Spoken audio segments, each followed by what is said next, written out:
nagagalaw po ba sir to? Walang tao dyan, wala naman dyan. Bali wala, may mga gamit din po nakasakyan, mga tambak-tambak. Ay ito, bakante, wala pong laman. Wala yung patubig mo.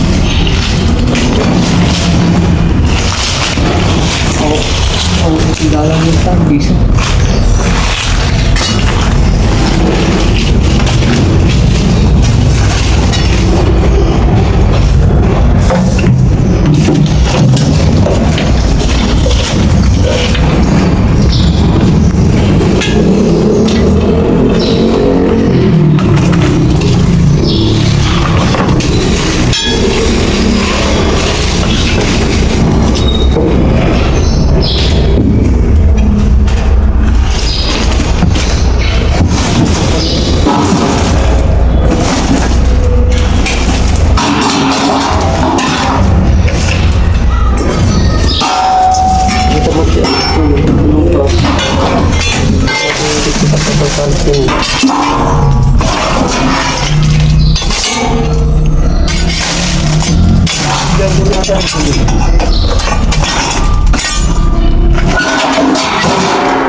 Saan sir? Diyan. Kaya may huway dyan. Kaya binagpag po yan. Oo. Sabi ng kapit ba, pumasok daw dito. Mag-asawa, isang malaki, isang maliit. Pumasok nga dyan, dyan namin nakuha. Napatay po Napatay sir. na po dito na lumahan yung picture. Merong malaki po sir. Payat lang po. Parang ganito lang. Ganyan yung isa tapos yung isa mas maliit. Eh, kasi hindi namin yan. Hindi. Yung mas maliit. Mas malaki. Ay, yung mas malaki ang hindi napatay. Malaki na po ngayon. Mga ilang buwan na po. Eh, hindi po sigurado na mag-club dito pumasok. Yung isa po, nakita nila pumasok dito, kaya pinahuli namin. Ngayon, ito, nagpakita lang ng mundo. Anak na lang po yan sir. Anak na lang.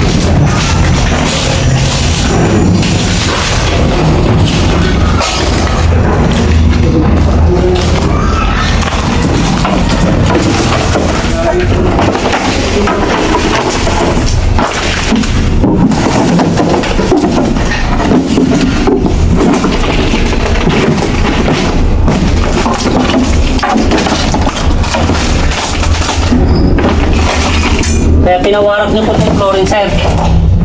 Flooring po na to sir tatay. Lupa yan na may mga sagingan.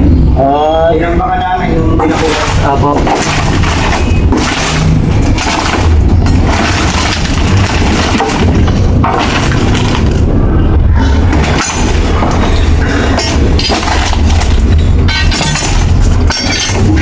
Sapa ba yung likod nito sir? Oo. Kaya po pala kapag umuulan, maakyat sila dito. Dito maahon. Opo. Tag-ulan po kasi kaya ako. Oo nga eh. Lalo may mga butas po sir oh. Oo. May daanan sila palabas.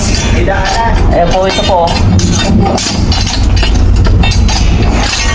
Kaya pag umuulan at nababasa na po yung bahay nila, papasok po sila dito kasi mataas. Ganyan lang naman po ang cobra. Pagka tag-ulan naman po, ay tag-araw, pupunta naman sila sa sa may tubig. Pero pag ganitong pag-ulan, dito naman po sila sa sa taas. Naghahanap sila ng natitiran.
Tagal lang naka-stop po mga ito.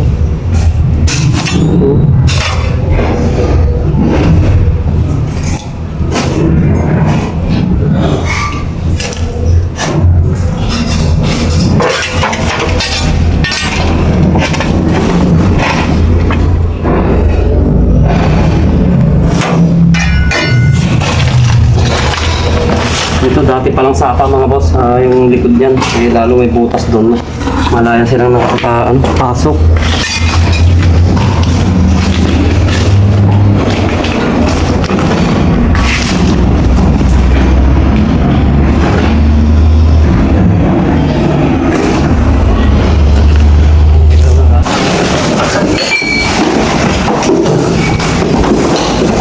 Kaya, may kahit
Ay, pagkakalagag mo na ta.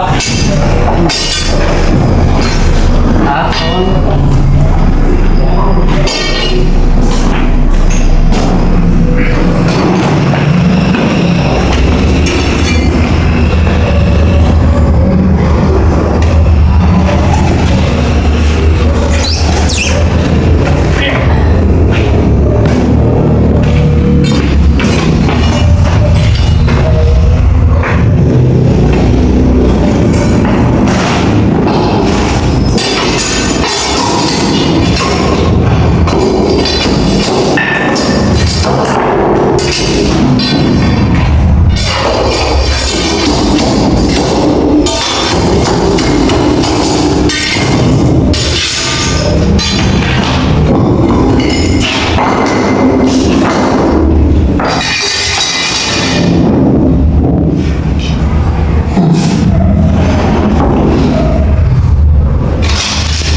Sa dayami nakatambak sa siya, yung napakatan na dayami doon. Doon sa may bathtub, boss. Oo, napakaraming dayami nakatambak sa doon. Di ba, yung bathtub square? Oo, tapos, oo, sa ilalim. Teka, bibigyan ako ba? Napakit sa kapatid ko. Kapatid ko may akin din eh. Nakakasamaan mo. Ano yan? Nanay ko yan? Babae siya to. Grabe naman po yan. Ano yan? Nakakamatay yan ano? Lahat ng cobra sir. Oo nga eh. Naku, salamat po yan. Wala po ka kapatid yan? Tatanggal ko. Ang ngayon po. Ang lang yun. At ngayon, hindi na siya makakagat. Yung palalagyan. Kuya, baka may kasama pa yan. Titignan pa natin sir.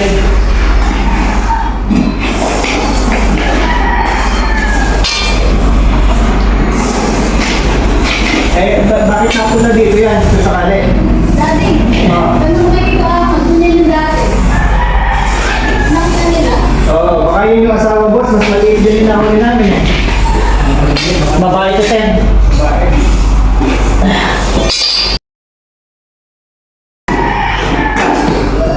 Hindi yata si Kuya. Natatakot ka naman. Professional eh. Halika sir, tingnan mo. Yung Tingnan niyo po yung pinagkuhan. matagal na yung bahay. Yan sir, dito. Boss, may makita akong anak eh. Sir, May maliit po na. hindi sir, dito naman pupunta. Pakita ko lang sa inyo yung pinagkuhan. Kapatid ko may nalilito eh. Nakakasa ibang bansa. Ito boss, may butas dito ha.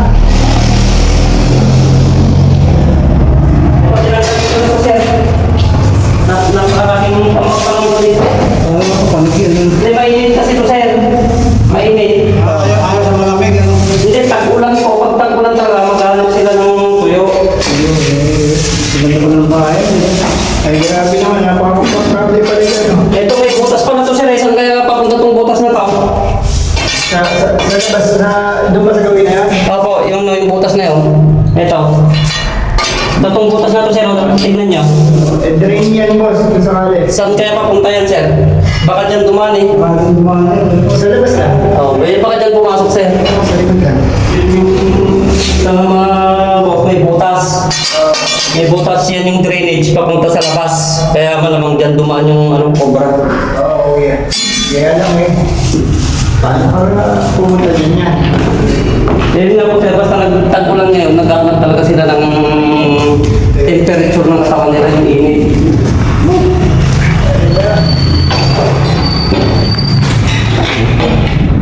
Sana yung tubig natin sir.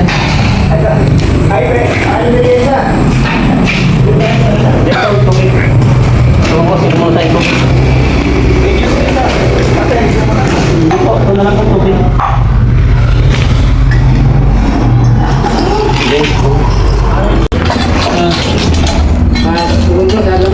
Opo, papunta po siya doon sa labas.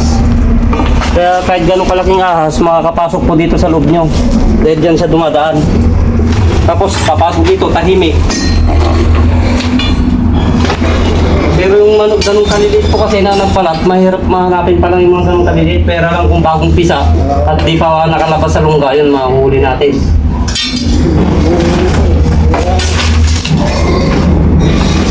Pasarahan nyo na lang po yung tayo. Kasi alam silang ibang papasukan eh. Wala namang butas yung paterin lang. Sinabi ko na kay Sir Kahina.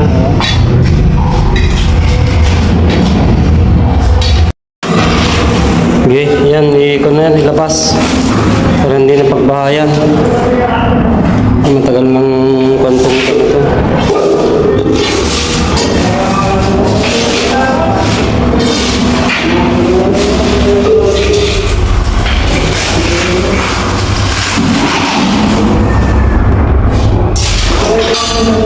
Okay. Para ito pa oh.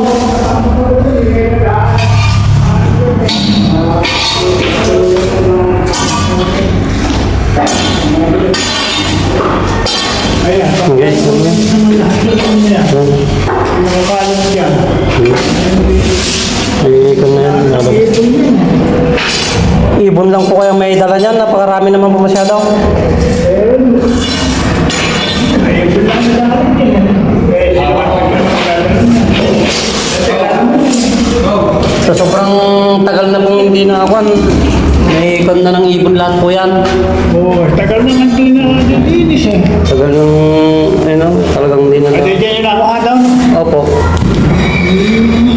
Puso-puso sa ilalim yan. Yung kun yan. Ano yan? Deposito ng tangke yan eh. Ito eh. Deposito ng tangke yan.